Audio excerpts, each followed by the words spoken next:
Alright. I think we're back. I think.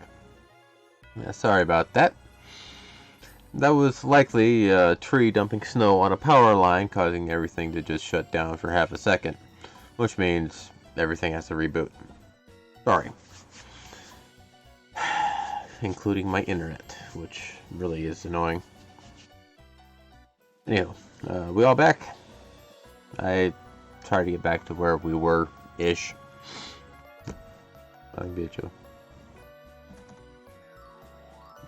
I'll keep going until the time allotted, and as long as I can.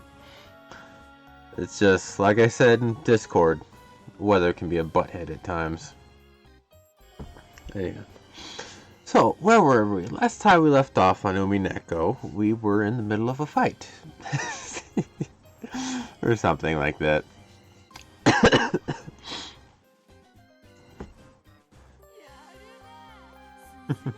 Not bad, just as planned. You really do get it, Gap. Yay! It's a song with funky lyrics. Oh yeah, it is! I listened to those. I couldn't even try and... Some of them I could kind of fit to logic or a cohesive sentence, but the other ones are like, what the hell are they trying to say? But yeah, it is that song, I think. Beato and Gap casually high-fived each other. Whoa! Poor battler. Thanks, Runaway. And thanks for the gift. I'll return Jessica's corpse. And separate the corpses of the two who are close. Does this mean the second twilight is over? Gap dropped Jessica's corpse through a pitfall, and all the chunks were thrown into Jessica's room, as carelessly as throwing something into the trash.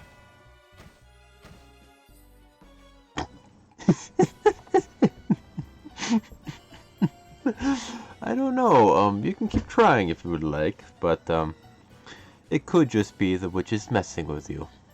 They are quite crafty and devious after all. It's a test of your, either endurance or, creativity, I guess. I don't know. Piss and fire, man. That just, and like, stuff like that. It's like, what are they trying to say? You're saying words. You're trying to say something. What is it? And should we really be taking things lightly? George and Jessica have just died for the 4th time now. I think. Something like that. Jessica's corpse and lumps of flesh fell from the ceiling and poured out all over her room. Ranave shook his head slightly at this gruesome change of scenery. My apologies, Jessica-sama. I did warn you. However, the true art of his demons, that is, foreseeing this conclusion and giving you advice I knew you wouldn't listen to, really isn't something a human could understand.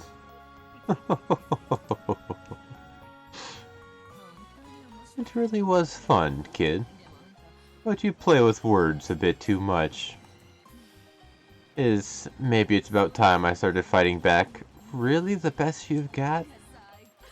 Are you trying to be someone from a light novel or something? Yeah, I think he is.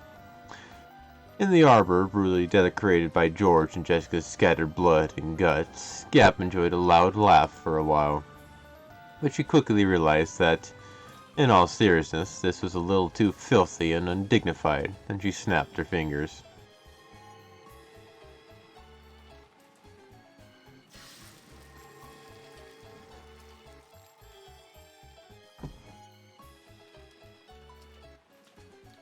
As she did, a cloud of gold butterflies rose up around her, stuck to each of the bits and bloodstains, and dropped them. Then, George's corpse returned, bit by bit, and the brutal corpse with its guts torn out was repaired into a clean corpse that looked like it was sleeping. Was this some act of sportsmanship towards a dead rival? The heavens were split, because Gap had lifted her leg high, pointing at the sky. See you, lover boy. This is game over, for real. Splat. Without a trace of mercy, that foot stepped down, and was buried into George's forehead. The stiletto heel that was sharp as a weapon pierced George's forehead. With a bloop, it was pulled out. It was like a mark proving that Gap certainly had finished him by her own hand. No, that was Jessica. You're just taking the credit for it.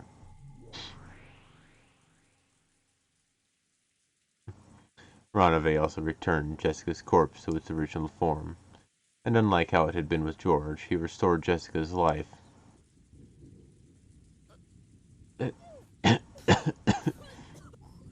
What in the world is this? A dream? No, that is wrong. You certainly did pass away, Jessica-sama. You should be well aware of the memory of your final moments. Jessica's mind was burning. For some reason, she remembered being thrown somewhere, and having George's heel smash her head. Am I alive? No, you are dead. With my magic, that will only be postponed for a scant 3 minutes. After 3 minutes, the magic will end, and you will return to being a tragic corpse with half of its head crushed. What did you say?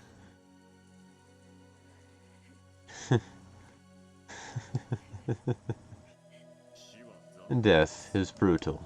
In most cases, you aren't even given the time to ready your heart. But to praise you for fighting so bravely, I've decided to give you this time. Perhaps you should sort out your regrets from this world in those 3 minutes. I can also decide to take you along with me during those 3 minutes. But the power that had burned through Jessica's body until a second ago had been completely lost. Jessica was aware of that herself. She was already dead. And that is all for me, if you would excuse me. It was fun, Jessica-sama. Ronave turned his form into a cloud of gold butterflies and disappeared. All that remained was the sound of the wind and rain, and the figure of Jessica as she crouched down, leaning against the wall. Jessica could tell. She probably really would revert to the corpse she had been after 3 minutes. Was there anything she could do in those 3 minutes? He stood up and with a shaky gait, took the phone that was on the desk.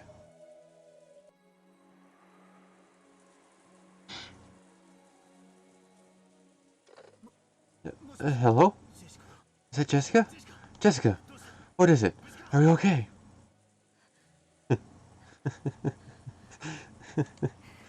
Hey, you got me. Are you okay? Did you get injured? I'll come to save you, right now! No, it's already too late. I'm already dead, or so I hear. By the time you got there, Battler, I'd be a corpse with half its head split open. Crap! That damn geezer! Wait there, I'm coming right now. Listen to me, Battler.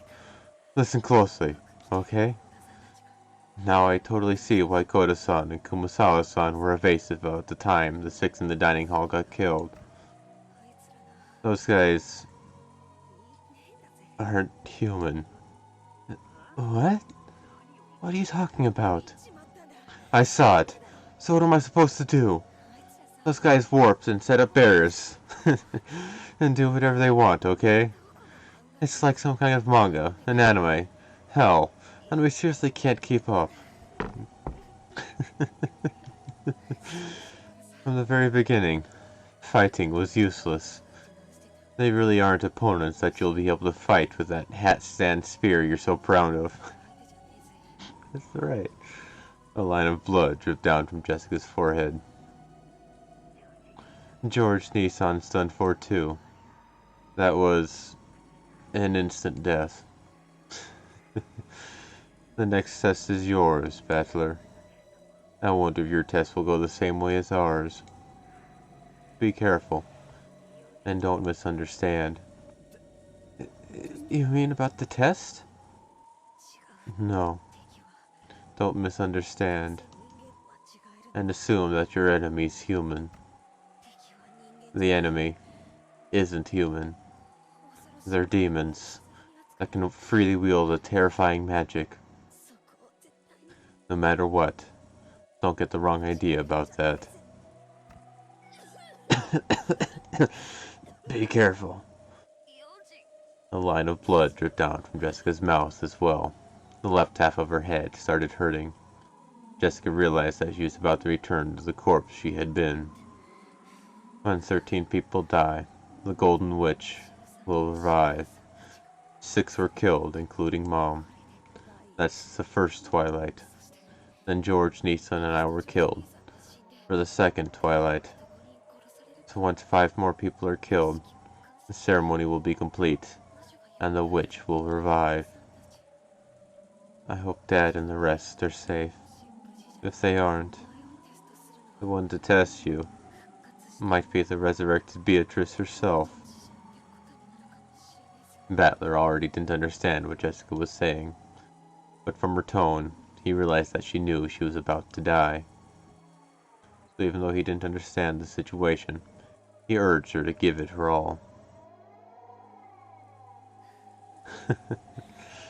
I said I'm already dead. See ya. It looks like it's time. Good luck on your test. I hope you can become the head.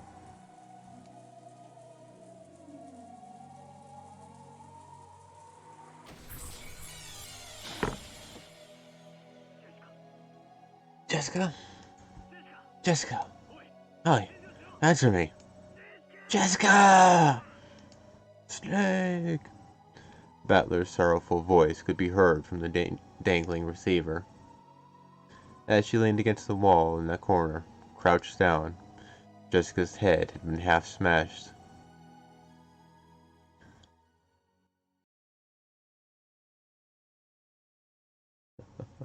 It's cold in here. This place is... Is this... a well? Where is this? Nope. Kiri stuck her face out of the well, and then Kraus showed himself too. When he realized that they could see the back of the mansion from beyond a grove of trees, Kraus knew more or less where they were. To think that here, in a certain well, there had been a hidden underground passage, which led to a hidden mansion. This really is tough on this old body. I usually came up from a different spot, with real stairs.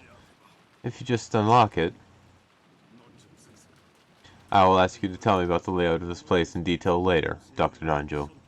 Shannon, are you okay? Grab hold. I'm fine. Cannon-kun, quickly. Cannon climbed up a ladder out of the shaft that was disguised as a well. It was probably quite deep. When he looked down for the first time, he realized how far he'd come up.